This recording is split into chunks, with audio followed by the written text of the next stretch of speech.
Today we'll be discussing the new Star Trek TV show, Strange New Worlds, and we'll be discussing the neurologic disease Dopa-responsive Dystonia. This is Doctor versus Comedian.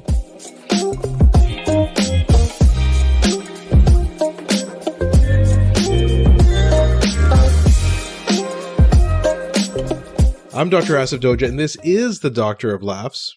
Not a real doctor. Ali Hassan. Every episode I pick a topic for Ali from comedy and entertainment, and I question him about it. Then Ali picks a topic from medicine and health and grills me on that topic. Today we'll discuss the new Star Trek TV show, Strange New Worlds, a show which Ali has a connection to. And we'll be discussing the neurologic disease Dopa-responsive Dystonia. Actually, it's interesting, Ali, both of these topics, we try and connect them. This is the loosest connection ever. But both of them involve me and you being on television in each of the separate stories. Crazy. That's about all we got for you guys in terms of relating them. Let's get into it. Pretty good. Pretty good.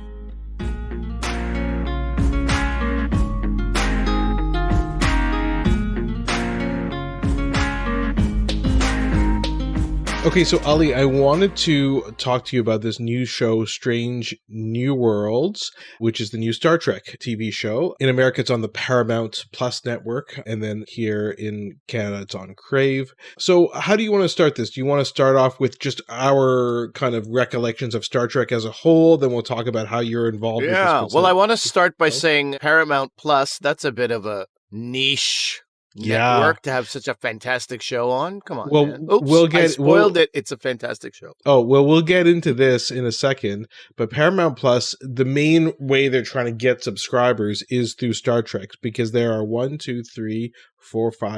5 or so Star Trek shows on Paramount. So they're really hoping the Star Trek fan base is the people going to be subscribing to it. Thankfully, we don't have to subscribe to some lame network to get it here in Canada. Okay, so tell us about your connection to Star Trek as a whole. Well, my connection to Star Trek is you, dude, obviously. I don't know if we talked about that on this show before, but we would go to Nepean, Ontario, Barhaven, if you must know, where Asif lived in the outskirts of Ottawa. You have to drive past a cornfield in those days to get to Asif's house. Yeah, now it's like its own city, but anyway, back in the day, nobody lived there. So back in the day, this was like a big deal for us. Every few months, we would make a little trip from Montreal to Ottawa, and every few months, Asif and his family would make a trip to our place. And as kids, going to Asif's place was way better than Asif coming to our house. I think we have to admit, you had Count Chocula cereal, you had Boo Berry at least once. Yeah. Ridiculous. Yeah. We covered this on the podcast. Cereals. And my favorite memory is, my second favorite memory is Saturday morning cartoons with those cereals. And then my favorite memory is Star Trek on Sunday mornings. It was the Star Trek TOS, it's called, right? The original series, the original one.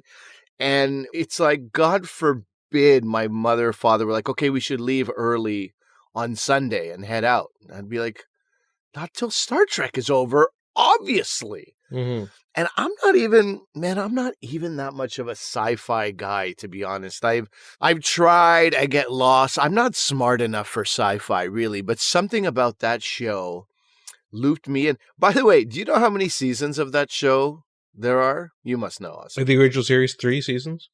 Yeah. Yeah, I thought there were like 16. I thought there were like 16 seasons when I was young. I thought there was an endless. I mean, dude, 3 seasons. I felt like I was always a new episode. I felt like every single time I watched it was a new episode until years later. I was like, oh, I've seen this one. But back in those days, I don't feel like we were ever doing I've seen this one. I don't know. It felt like there was just a endless, bottomless pit of episodes. But yeah, it was only 3 seasons, which is crazy. But that's my best memory of Star Trek. And of course, who was cooler than William Shatner? William Shatner, Captain Kirk, and the Fonz, right? Like these were like the coolest guys from those eras. And then we in the 70s, 80s got to watch those dudes in the 80s, I guess, watch those dudes in syndication. And the cool remained. Yeah, I totally agree. I have the same fond memories of this show. I used to watch it with my dad when you weren't around. That and Doctor Who were my dad's favorite shows. So he always had a sci-fi bent. So, I've seen every Star Trek movie with my dad, actually. That's like a classic thing we would go to together. And I can remember sitting in my family room, sun beaming down on a Sunday morning / early afternoon, watching these things and getting caught up on all these Star Trek episodes. Yep, I love Star Trek. I'm a bigger Star Wars fan. I know that there's a nerd disagreement hierarchy between people. Nerd disagreement, they're very different. They're very different.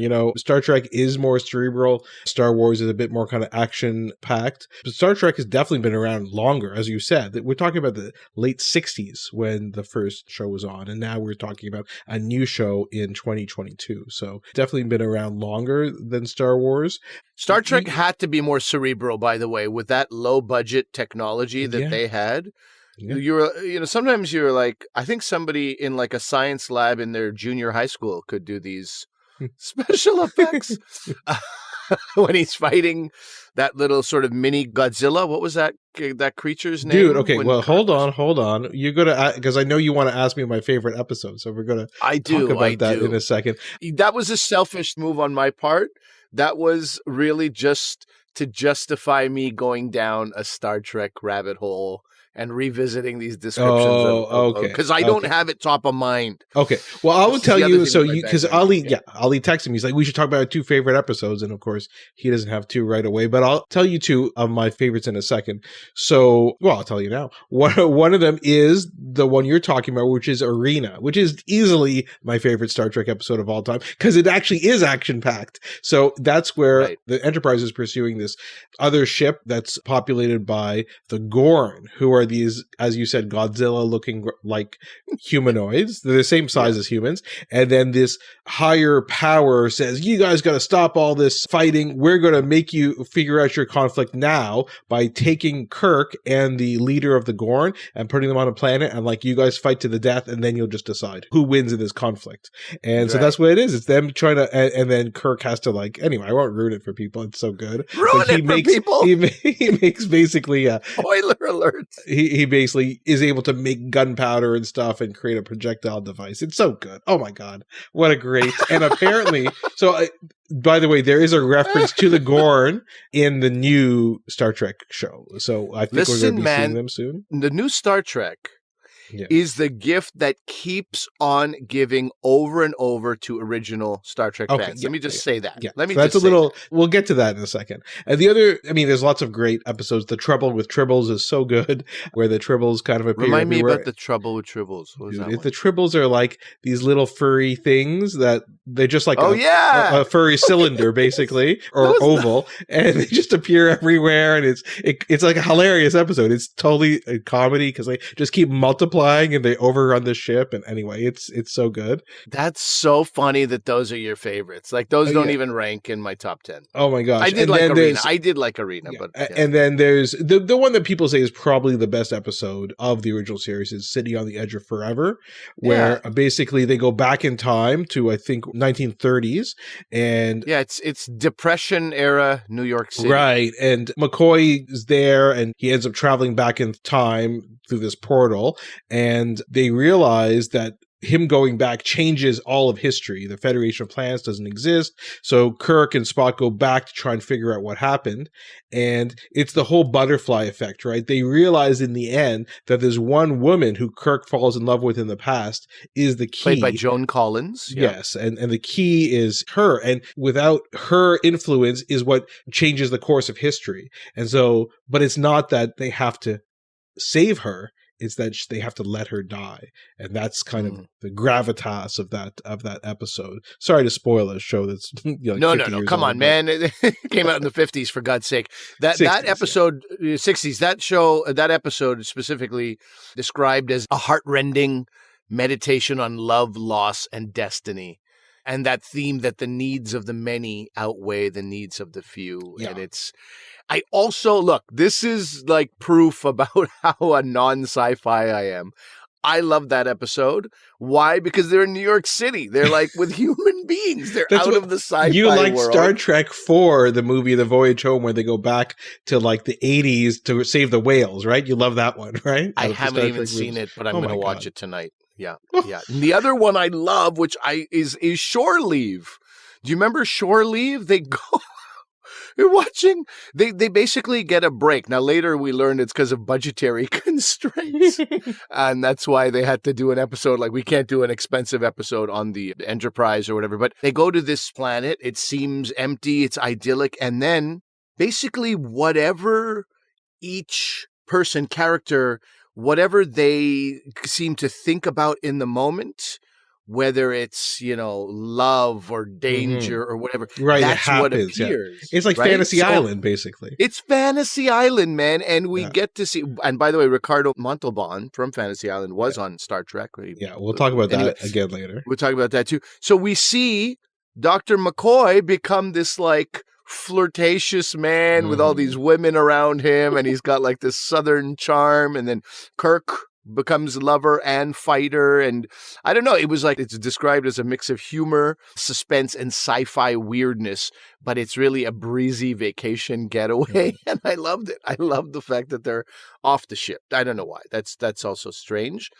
But then I think also one of my favorites is one called Amok Time. I don't know if you remember Amok Time. Do you remember that? I know. Remind me of the plot.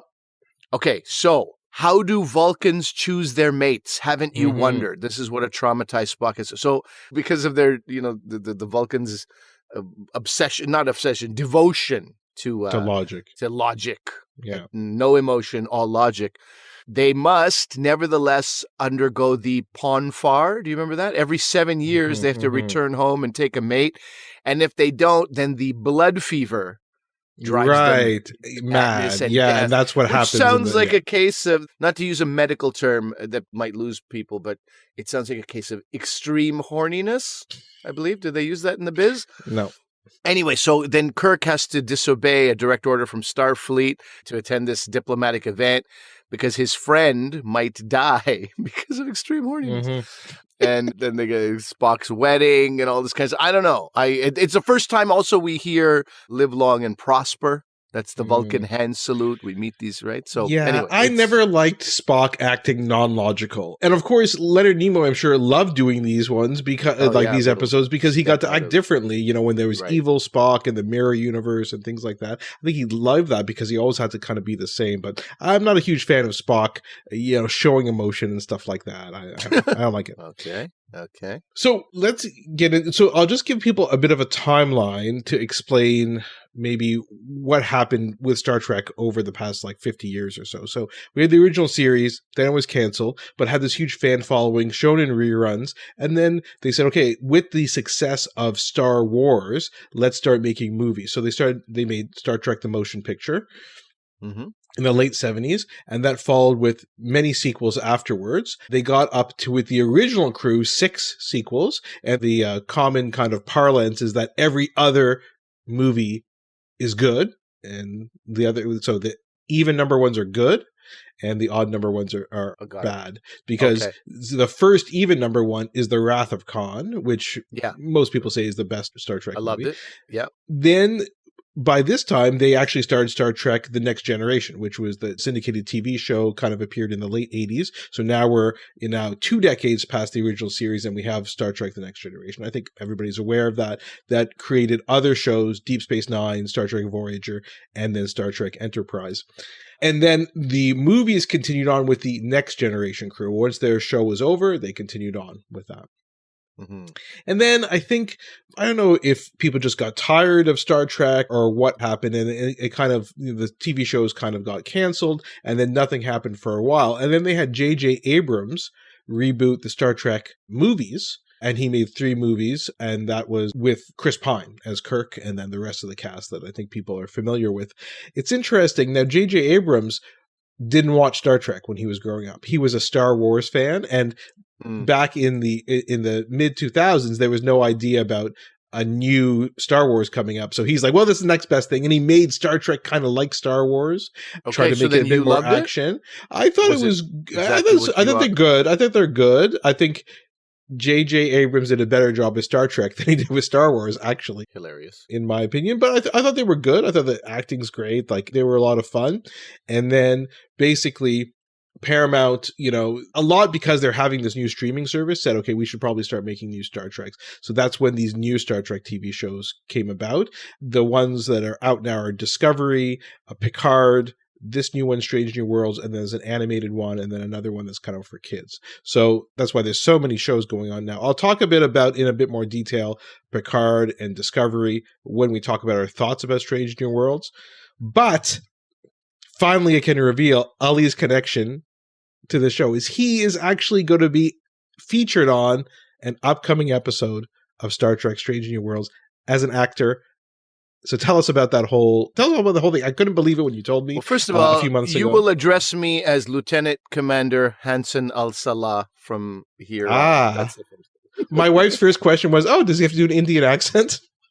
No, it's like, you know what it is? It's like that way that nobody really speaks, but you fully accept it in movies sometimes, like Kirk didn't speak like a normal, that wasn't normal, but it was sort of rigid and sort of performative, but you kind of, anyway, I had to mess around with it a little bit, and it's Al-Salah is the last name, so it could have been a little Middle Eastern, but then I was like, no, I think I'll just... Is it kind of like you're trying to speak in like the fake British accent that some Indian people try to speak in? Is that what it's kind of going on? No, it's not that. A form of Shakespearean, but not with a British accent? I don't know. Okay, well, anyway, tell us about it. How did this all come about? Man, I was in Newfoundland, and I had like 3 or 4 days on a show called Hudson and Rex, also very, very popular show, very happy to be on it. However, it was right during the tail end of this huge lockdown in the province of Newfoundland. And so Newfoundland, for people who don't know, is an island. They were very strict with their rules for a long time, because once you get COVID on the island, it would spread and, take out elderly population as well, a lot of immunocompromised people. I believe between Quebec and Newfoundland, these are the places that have the best heart specialists, right? This is what I had heard. Like if you're in the cardiovascular field, you practice there because you'll get a lot of work because of the diets both in Quebec and in Newfoundland, right? So in any case, they were quite strict. So what happened was we got there right before July 1st, and July 1st things were going to open up. But because we were like a few days before July 1st, or like a few weeks before July 1st, we had to remain in isolation, basically. So we had this house we were in. It's like a bed and breakfast, but it's a massive house. It was like a manor. And myself and my soon to become friend, Natalie Brown, fantastic actor in Canada here, who's on a lead on a show called Sophie. We were the two constants. Other people would come and go 2-3 days and they would leave, and Natalie and I became like the lord and lady of the manor. We're welcoming people in, we're cooking for them. Anyway, and so we were losing our minds. We were really losing our minds. Just 3 weeks in one house. You couldn't leave except to go to set if you were on set. Otherwise, you're not allowed to leave. You remain in isolation. So I get this audition for Star Trek, and I have a reader. The lady of the manor is there. Oh, yeah, like, you have a professional actress. I have a professional actress. So I give her credit as well. I was just like, I don't know. I was struggling with it. I didn't think I was doing a particularly good job. And, she was like, this is great. No, you totally did a good job. There's one scene that's really, really involved. Like it requires some physicality, and it's like, without spoiling it, there's a lot going on in the background. So to recreate that in a self-tape is awkward. It takes like a real stretch of the imagination. It's like you have to act almost. It's like you have to act, and all those things around you, those external things, are not there to feed you, So it was like kind of a weird audition. I didn't think I did particularly well, but, I guess Natalie's coaching and my own insanity that I was going through, I got the role. And my agent, Ryan, is also a massive Star Wars, Star Trek nerd, so he was super excited. And I only shared it with one person, and that was you. And the reason is because you understand, doctor-patient confidentiality. Yeah. You've taken an oath. I think that, you'll observe the same thing with me. But I also shared it with you because we have that connection of Star Trek. And so I shared 2 pictures. One was of the Starship Enterprise. What do you call it? The deck. The deck. Yeah. The deck was unbelievable. Dude, I don't get starstruck. I really don't. I treat people like human beings. I was starstruck by the set. I was like, this is the wildest stuff ever. I can't believe I'm on the deck right now. This is insane. And then, of course, I sent you a picture of myself in Star Trek uniform, in those tights. Yeah, you're in the yellow uniform. Yeah, yellow uniform. I really filled it in too. Unfortunately, I didn't do it justice. Captain Kirk was always in great shape. But anyway, Hansen al-Salah was eating a little too much hummus and pita. Intergalactic hummus and pita? I don't know. That's what I said. That's the story. That's the backstory I gave myself. But it was like a strange new audition. I really didn't think I had it. And then I got it. And it was a couple of days on set. And it was, got to meet this wonderful cast. This cast is not only like phenomenal actors. They are so camera friendly. They are just beautiful human beings, and on camera even more so. Yeah. And it makes for a show. The nature of acting is such that you do the gig and then who knows, a year, 18 months later, it'll come out, right? So you kind of have to set it and forget it, to borrow from a infomercial from years ago. You just got to do it. I was really anxious to see this. I have to say that I was like, this really sucks that I can't see what this looks like. Not my role in particular, just the show. Just the show, yeah. Just the show, just the texture of it, man, the look of it. I was like, I want to see what this looks like. And man, it did not disappoint. It did not disappoint. It's so beautifully shot. It's so beautifully shot. Never watch this on your phone. I'm going to urge people to watch it on a slightly bigger screen, at least. It's really quite something to see. And as I was saying, there's all these like things. They were like, if you're going to be in this show, you should watch the two-parter, the Menagerie, the only two-part episode of the original Star Trek. Yeah. Okay, so now enter Asif Doja with his actual knowledge. So we'll get into that in a second. No, but any other advice they gave you? That's really interesting because they're trying to tell you how to get prepared for what this exactly is. And I'll go through it in a second, where this falls into the Star Trek lore. They recommended we watch the Menagerie, but I wouldn't say they obliged us. It wasn't mandatory, but it was strongly suggested that we watch Balance of Terror, because this particular episode I was in and the show in general is connected to that episode of Balance and Terror. And this is the original series. Yeah. And can you tell us, is your character going to come back again, or you can't say anything like that? I can't say anything, but probably not. Let's not be too excited. Let me just say that. Yes. Okay. So let me give everybody a bit of a background on this show, because you have to kind of figure where it takes place. So jumping off what I was saying before, Star Trek movies and TV shows were in a lull. They decided to start Star Trek Discovery. So the creator of the Star Trek Discovery is Alex Kurtzman, and he created Star Trek Discovery. What they chose kind of an interesting way of doing it. They weren't like, the Next Generation takes place after the original series, and most of the other shows take place after the original series. But what they wanted to have a show that took place before the original series. Origin story almost, if you will. Yes, sure. Yes. And so the main character on this show, Discovery, is Michael Burnham, who is the first Black female captain of a starship. She's the main character. She's not the captain at the beginning, and there's a very roundabout way where she ends up eventually becoming the captain. And she's the adopted sister of Spock. So that's kind of a retcon that she's the adopted sister of Spock. So Spock appears in the show, and basically that's what takes place. Star Trek Discovery overall it's a show, I've talked about shows like this. It's a show I watch while doing something else, either doing work, folding laundry. You cannot pay attention to it fully because it makes no sense. It doesn't, because it falls apart, and some things are lame in it. So you have to be doing something else while you're watching it.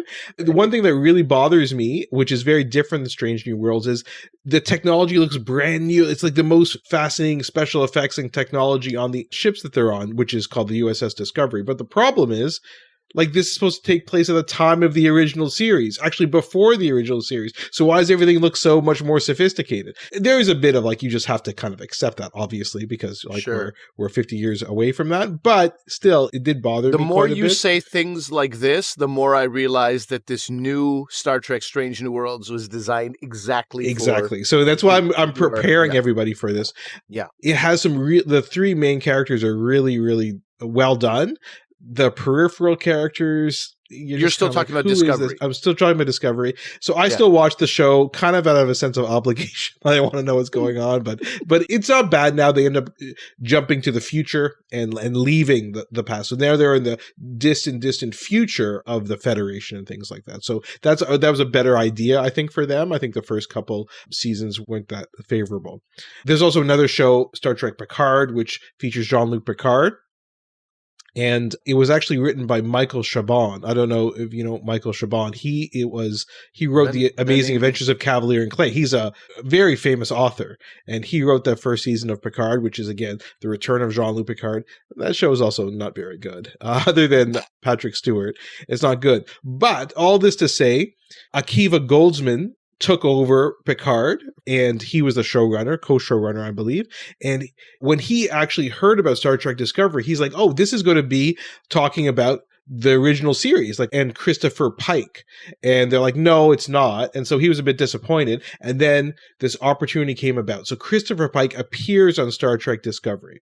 So who is Christopher Pike? At the very end. In season 2. Okay. And so him and Spock and number 1, who is the first officer on Pike's Enterprise, who's played by Rebecca Romijn. You met her, I'm assuming, on the set? Yes, I did. Yeah, I had a scene with her, yeah. So, did I ask about John Stamos? Yes, I did.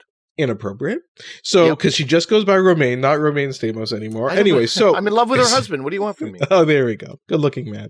So Akiva Goldsman was really interested in telling the story of Christopher Pike. So so again, this whole crew appeared in season 2 of Star Trek, but the fans were like, we should have their own series. So that's what happened. So the question is, who is Christopher Pike and what's his relation to Kirk and Spock and everybody? So this is such a weird thing that happened. They initially, back in the 60s, filmed a different pilot for Star Trek with the captain not being Kirk, but being Christopher Pike. Right. They had the Spock. Only actor you would recognize would have been Leonard Nimoy. So Spock stayed the same. Otherwise, everything else changed. The set was similar. And so they retooled the pilot and then made the actual pilot for Star Trek. But they thought, well, we should use some of those scenes. How could we do that? So basically, they say in the storyline of Star Trek that Christopher Pike was the original captain of the Enterprise. And then eventually something happened. He relinquished his command. And so this comes to the menagerie, which is this 2-parter in it. So basically what happens in that episode is Spock basically defies Starfleet orders to help Christopher Pike. And Christopher Pike is horribly scarred, cannot speak. He's in kind of almost an iron lung, a mobile iron lung. And Spock is defying orders to help his old captain. And it flashes back to that original episode and what happened in that unaired pilot. And you actually see scenes from that. So that's basically where Pike comes from. So in Star Trek lore, people know who Christopher Pike is. And so this period of time where Spock was working with Pike before he was horribly scarred is the basis for Star Trek Strange New Worlds. So that's kind of where we're at right now. So it's a modern series occurring right now, but taking place before that. And so this is what, Ali, I think you were talking about. The first thing I was struck by the show as well, it's filmed very well, directed amazingly well. Akiva Goldsman, by the way, is the writer. I think he directed some episodes too. He wrote A Beautiful Mind. So this guy is a good writer. He knows what he's doing. And so basically the premise of the show is the adventures of Pike and Spock and number 1, which is played by Rebecca Romijn, and the rest of their crew, basically doing the similar thing which the first original series did, exploring strange new worlds, seeking out new life, first contact with other people. So what did you think about this we both watched the pilot episode. What did you think? Yeah. Man, I really loved it. I felt like it was such a beautiful tribute to the original, which is what its intention was, as I understood it. And it really did a good job. And I just felt, some of the lines from Captain Pike were like were moving. I was like, am I getting emotional here? What's happening? I was really like, this must be my latent nerd. It's so funny you said that. I got emotional too. Yeah, and we can talk maybe about this indirectly, maybe about the specific scene that did that. But yeah, I was the same way. Yeah. So, I mean, the show moved me. I found it beautiful. It was like kind of worth the wait. I found that these characters just sang on screen and using, it's an interesting balance. And you can see, if you really analyze it, why it went wrong all those years. Or not went wrong, but why it wasn't as what the challenges were, right? You have all this new technology, but you're trying to pay tribute to something that's from the 1960s. And so this is just this incredible balance of all this beautiful CGI technology and these other, effects that we have access to, but still so beautifully connected. It's like taking the original show and it was in black and white, and then all of a sudden, like, right, that's a really good way of doing it. Showed but up, without taking away the sets, and it's very well done. Yeah, and so I agree with you. I think it was really good. It's easily the best Star Trek thing I've seen in, I don't know, like years and years. I said I like the new movies. I would argue this is better than those new J.J. Abrams movies. I really, really enjoyed it. So just to recap a couple things, we have Anson Mount, very good-looking man, playing Christopher Pike. Obscene, I mean, it's crazy. Ethan Peck playing Spock does a good job with Spock. And then there's some minor characters from the original series who show up. Nurse Chapel has an expanded role in this. A huge female cast. Like, the crew is like 75 to 80% female, which is a nice change from the original series. Sure. And, the other thing about this show in the 60s, it was so inherently diverse, right? Uhuru, Chekhov, Sulu, even McCoy with his deeply Scottish roots felt like diverse. And Leonard Nimoy, I mean, it was diversity at its best, and we never questioned it. It was because it was, by the way, in the future. Ali is confusing McCoy and Scotty. Sorry, what did I just say? McCoy as well, but Scotty had the accent. I'm talking about in the TOS, it was Scotty, exactly. Yeah, it was like inherently, organically diverse. Organically because they understood that in the future, there will be so much intermixing and mingling of cultures that, of course, it's not going to be an issue. Yeah, yeah. Uhura actually is in the show. She's like a cadet basically in the new show. So you see her. Enthusiastic cadet. Yeah. And then there's some kind of Easter eggs in the show. They talk about the Gorn, who was in that episode Arena that I love. So I think they're going to be back. Baby Godzilla, as I call it. And did you catch, Ali, the person who plays the new first officer for the first kind of half of this episode? Yes. Her name is Lan Noonan Singh. And Noonan Singh is the last name of? Khan, Wrath of Khan guy. Played by Ricardo Montalban. So Montalban, basically Khan's daughter, Khan is, considered to be one of the major protagonists in Star Trek history. So his daughter is a Starfleet officer. They explain why that is in the show, but that was very good. And the premise of this episode is basically there's been first contact made with a new planet, and the rule is they're only allowed to make contact with the planet when they achieve warp technology. So this planet kind of achieves warp technology, but they're more like Earth right now in 2022. So how did they achieve warp technology? It's a bit of a mystery in what happens, and it has to do with kind of a civil war on the planet, and that's what they're going to investigate. But what kind of got me choked up is they imply that anyway, they kind of reference current events basically in this thing in a very interesting way. And I like that. I'm like, oh, wow. Like, he's making some interesting points about how we're living today and the potential of a civil war. And maybe that's a bit far-fetched, but that's what they kind of get at. Is that what you were getting at when you were talking about? Of course. And it was well done. Like, I couldn't tell, is this cheesy? But I'm just like channeling my youth here and getting emotional, or is this really well done? You're obviously the wrong guy to ask because you have the same experience I did, but we'll put it out there and ask people who have watched it. Tell us what your opinion on the show was. Yeah, I think if you're a Star Trek fan who has been lapsed, I would definitely check out this show. I mean, if you hate sci-fi and stuff, I'm not gonna make my wife watch it. I think if she watched an episode beside me on the couch when she was doing something else, I think she would like it. But this is a pay attention TV show. It's not a Star Trek Discovery or Star Trek Picard where I do something else and have it on the background. This is a good show. Like I recommend people check it out. What I'm not sure of is how to approach this with my kids, right? Like my daughters might not have this interest. Actually, my 16-year-old might. My sons, I would love, but there's so much background to feed them. You know, like with somebody who has no Star Trek knowledge, will they enjoy it, or they'll just be like, it's cool? I think this would be the best one to introduce them to, because it's like a brand new crew, and then they'll kind of figure out. Somebody by the name of Kirk appears at the end of this pilot episode, and is mentioned before, but you'll see what happens on the show. So I don't know. I don't think you have to know that. Very curious. You know, I think most of the reviews we've read are from people who know about Star Trek and have watched Star Trek. So yeah, I think this out of all of them would be the one. This or maybe the J.J. Abrams first movie as an introduction for the kids. Okay. Well, it's great. Give it a watch and let us know what you think.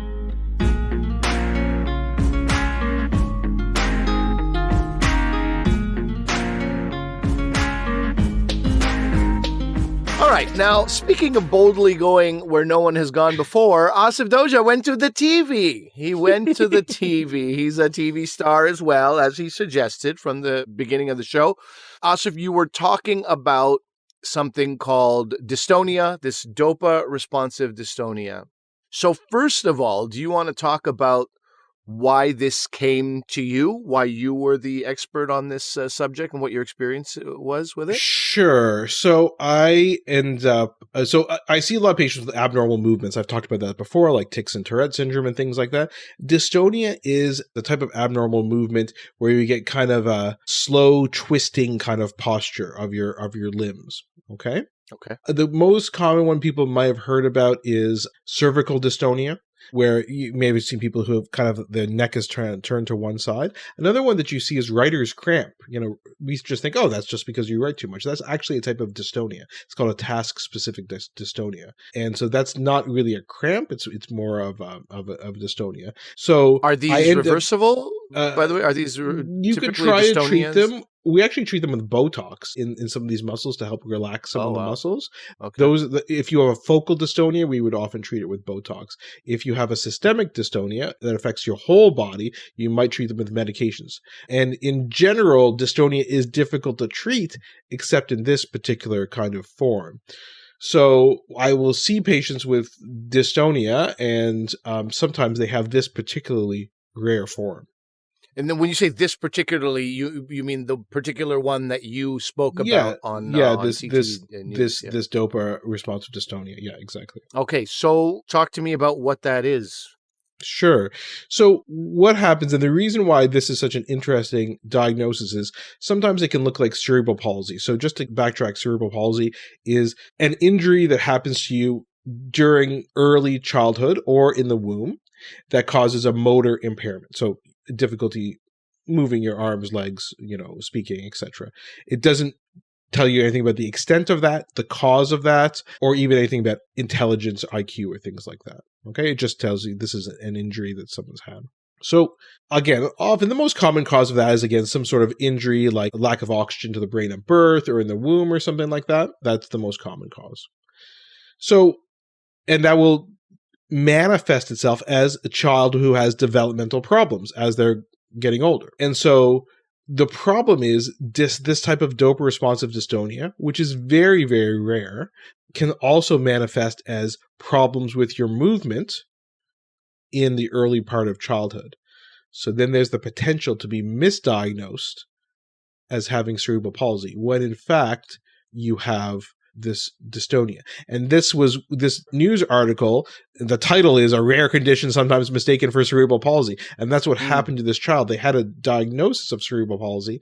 And in the end, I'm not even sure how they ended up being referred to me. They're from up north, northern Ontario. And they were referred to me, and I kind of saw them, and it just didn't quite make sense that they had this cerebral palsy. So we ended up doing some tests. Tell me about that, because this is something, often parents, even if you're not a parent for yourself, you would do this, but often people are like, this doesn't feel like this. I want a second opinion. What was it about this Right. Because in the article, it says that this mother was like, no, I want a second opinion. It doesn't feel like it's cerebral palsy. What was it that, was she sort of, a layperson, a non-medical? Yeah. It's not like she had a diagnosis in mind, but it was more, there's got to be something else going on. So a couple of things. First of all, again, the patients are very alert, interactive. There's no cognitive problems. Again, it doesn't mean you could have cerebral palsy and totally have normal, or advanced intelligence. Like that's not associated necessarily with cerebral palsy, but that was one clue. Very awake and alert. But the two things that were the strangest is the patient didn't have a history of lacking oxygen to the brain at birth, just was normal when they're born. That's a clue that doesn't quite fit. Okay. The second is when you do an MRI in patients, even if they don't have a history of like a lack of oxygen to the brain at birth, if you do an MRI scan, the MRI in patients with cerebral palsy is usually abnormal. Not always, but usually. So when you put those two things together, to me, those are the two things that are very suspicious. A normal MRI and your birth was completely normal, and then you have cerebral palsy, it's a bit funny. Okay, but you were saying that these two things are flags, but you also said in that article that this is something many doctors will never come across potentially in their entire career. Right. So it's very rare. That's the thing. This type of Dopa-responsive dystonia is very uncommon. And there are other rare causes of cerebral palsy where you don't necessarily have a treatment, like in this patient, that could be the cause. So in other words, if you see a patient with what looks like cerebral palsy, but normal MRI and normal birth history, then you at least want to do some other investigations. Okay. The other thing about this is that the patient and patients with Dopa-responsive dystonia have something called diurnal fluctuation, where in the morning, they're pretty good after they sleep and rest. But as the day goes on, they get worse and worse and worse with regards to their symptoms. And that's another strong clue that you have this type of Dopa-responsive dystonia. Okay. Do we know what causes this? You said with cerebral palsy, you were saying that you do typically, it's lack of oxygen during birth is very common cause of cerebral palsy. So what is the cause of dystonia? Or this type of dystonia? So this type of dystonia, because dystonia has a lot of different causes. Again, birth injury. In fact, lots of patients with cerebral palsy have dystonia because they have an injury to their brain, which is causing a problem with their movement. And the problem with their movement could be dystonia. So very common to see dystonia in patients with cerebral palsy, first of all. But this is actually a genetic problem. And it's caused by a mutation in what's called GTP cyclohydrolase 1. And this is a gene called GCH1. And basically, this is a gene that's involved in, to just keep it brief, in the pathway for the production of dopamine, essentially. And so having a problem with this impairs your ability to produce dopamine. And dopamine, we talk about it in like the reward circuit and gambling and addiction and things like that. The dopamine rush from checking your phone for, likes on Instagram. But dopamine in and of itself has lots of functions, but one of the main functions is motor control of movement. And so a lack of dopamine actually can cause dystonia. In older people with Parkinson's disease is a lack of dopamine producing neurons. So another way this can manifest is as Parkinsonism as well. So that's basically the problem. And so because of this gene that causes this Dopa-responsive dystonia, you're able to test it. Now there's a test for the gene. You can test this specific type of Dopa-responsive dystonia caused by this gene mutation. You can also sometimes do a spinal tap, like what's called a lumbar puncture, where you put a needle in the spine and you withdraw fluid, and you can measure the levels of various neurotransmitters and neurotransmitter metabolites. You can't really measure dopamine directly, but you can measure some metabolites. By looking at those patterns, you can try and figure out where the blockage may be in the production of dopamine and whether this could be the diagnosis or not. Okay. The treatment that you went with was like nothing short of startling how well it works, right? Like, do we say like miraculous? Should we use that word? Or? I don't like to use the word miraculous too much, but in this case, these are miraculous things because the patients have difficulty, controlling their body and their movement. Often it starts off in the legs. So you start with the legs and it gradually kind of worsens over time. So you can imagine if it's a baby who has it, they may just look like cerebral palsy. But older kids, they could be developing normally, and then suddenly they have a foot that's kind of turning in, and then it's the other foot, and then it kind of progresses over time. And often patients see orthopedic doctors to see if it's a problem with their bones or their ligaments, or did they twist their ankle or something like that. And it often takes a while. The mean time to be diagnosed is years for these patients. So they can be misdiagnosed for years and years, and there could be a delay in diagnosis. The treatment for these patients is to give them extra dopamine, and we give that in the form of levadopa. And levadopa is basically the same thing we give people with Parkinson's disease to treat their symptoms, because you give them extra levadopa. And it also was used in the movie Awakenings when the patients had encephalitis lethargica. Remember that in Awakenings, everybody was kind of like, almost comatose, and they gave it to them and they kind of like came out of their comatose state. So we give that to them. And essentially, once you take this, if you have dopa-responsive dystonia, you're completely back to normal. You have no motor problems. So just a complete, I feel so weird using the word normal, but they just have complete normal function. They're walking. There's nothing wrong with the legs. You wouldn't even know that they ever had this. They live normal lives. So again, there's normal intelligence in these patients. And like you take it, most patients tolerate it really well. And then, they can just continue living their quote unquote normal life.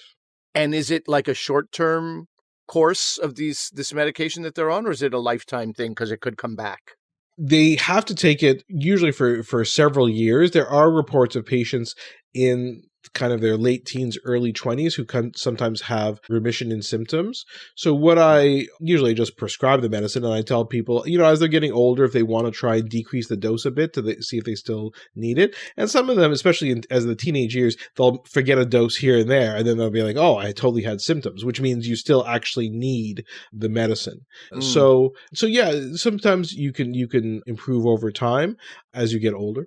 And also, excuse my ignorance. No, don't excuse it. Embrace my ignorance on this, and also embrace the idea of me wanting a non-drug solutions as well.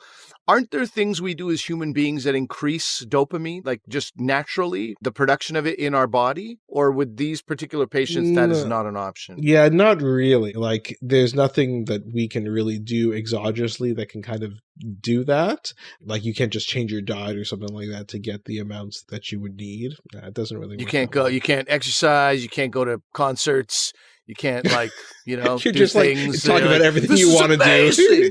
Yeah, in your adrenaline, that kind serotonin, dopamine. I know what you're saying, but remember, these patients, they don't have dopamine to release. You know what I mean? Okay. They have an impairment of it. They don't have zero, right? Because that's why, like, when they replenish some of their dopamine overnight when they're sleeping, they are able to be remotely like a bit better during the morning. So it's not like they have zero dopamine, but you can't. Same thing with like a Parkinson's patient. You have destruction of the neurons that generate dopamine in the brain. So like you don't have anything to produce it, Sure.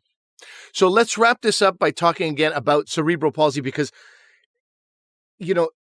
I'm sure there was so many people, who have cerebral palsy or loved ones who have it, who thought this might be like the miracle they were looking for. Yeah. And so sort of to temper that, because as you said, this is pretty rare. Why don't we just wrap up on saying, like, when do you think about this? Yeah. You said there were 2 red flags, but is there more to that? Those are the main ones, but I can get into a few more. Yeah, and you're absolutely right. Like when this news article came out, this was about 10 years or so ago. I think that I was on the news. My only claim to fame, other than the podcast. Lots of people asking for referrals, like, oh, we need to be reassessed because I have cerebral palsy. I need to be looked at for this. Some of my adult neurology colleagues were like, yeah, okay, we're getting a lot of phone calls now for people who want to be reevaluated. So I think, as you said, the red flags are normal MRI, no normal birth history, would be suspicious that maybe it's not cerebral palsy. And as time has gone on, there's lots of more and more genetic causes of cerebral palsy, not just dopa-responsive dystonia. This is just treatable, so that's why it's so important. But again, so maybe you would do a genetic workup for these patients, but also it comes down to the examination. In other words, do they have dystonia?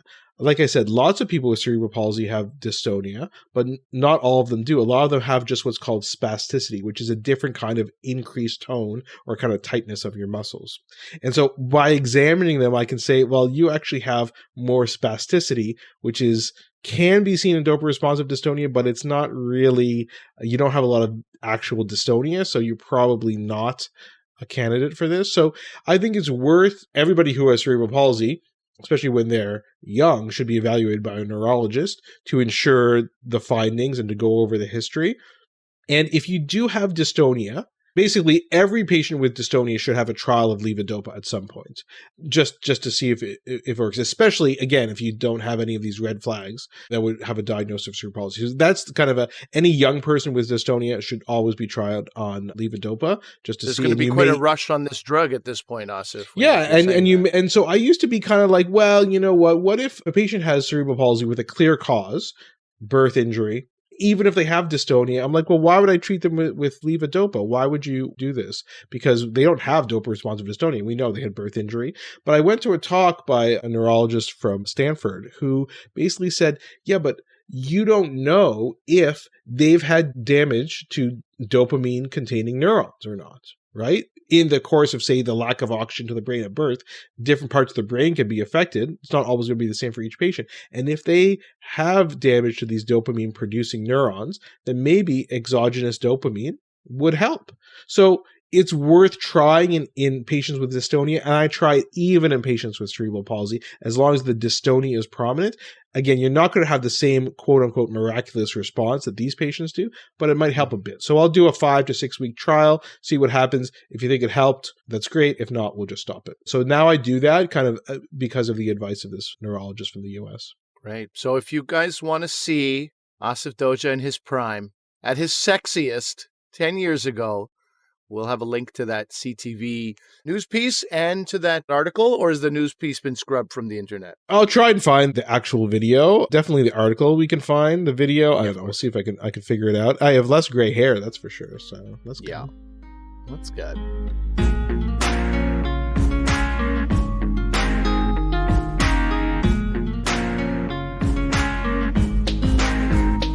Okay, so that is our show for today. Let us know what you guys thought. If you check out Star Trek Strange New Worlds with Ali Hassan, not a real Starfleet officer. Unlike all the other real Starfleet officers. That's right. Yeah, that's right. I mean, I think we sang its praises enough to encourage you to watch it and encourage others, get the whole family around this thing. And I don't say that because I make any money off of it. That money is made, and then that's the end of it. But I do think this is worth watching, and it's done with so much passion and detail that it's a really great product, and something that I'm interested to know if non-Star Trek fans, people, not like anti-Star Trek, you guys are you're dead to us and hopeless, of course, but non-Star Trek fans, meaning you never had that love for this show and you're indifferent to it, I'd love to know what you think. So write in. Where can people connect with us, Asif? Yeah, drvcomedian@gmail.com. We're also on Twitter, Instagram, drvcomedian. Yeah, let us know what you think. Remember, always, if you could just tell one person you know about the podcast. We have lots of listeners. I know one of our listeners, Ellen, has been telling her friends about it in the neighborhood. We really appreciate that. And remember that although I'm a doctor, I'm not your doctor. Medical issues we talk about are for your interest and information only, and they're not medical advice. Please consult your medical professionals for actual medical advice. Thanks for listening. Bye-bye.